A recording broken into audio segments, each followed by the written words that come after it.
Hi friends, நான் வாங்கின trading course எல்லாத்தையும் உங்களுக்கு சொல்லித்தரேன். என்னோடய சேனலை சப்ஸ்கிரைப் பண்ணி வச்சுக்கோங்க.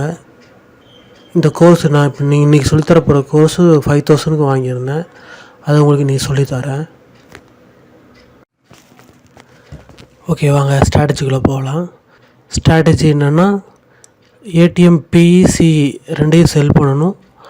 அதுக்கடுத்து ரூ. 5 அது கம்மியாக இருக்கிற பிஇசி 2 லக்கு பை பண்ணணும். இதான் ஸ்ட்ராட்டஜி. வாங்க நம்ம இதில் ஆப்ஷன் சிமுலேட்டரில் பார்க்கலாம். இது சென்சிபிளில் ஸ்ட்ராட்டஜி பில்டரில் போடுறார். இப்போ ஏடிஎம் வந்துட்டு 24,650. அது பிஇசி ரெண்டையும் செல் பண்ணிக்கணும். அதுக்கடுத்து ரூ. 5 இருக்கிற ப்ரீமியம், ரூ. 5 அது கம்மியாக இருக்கிற ப்ரீமியமில் சிஇபி பை பண்ணிக்கணும்.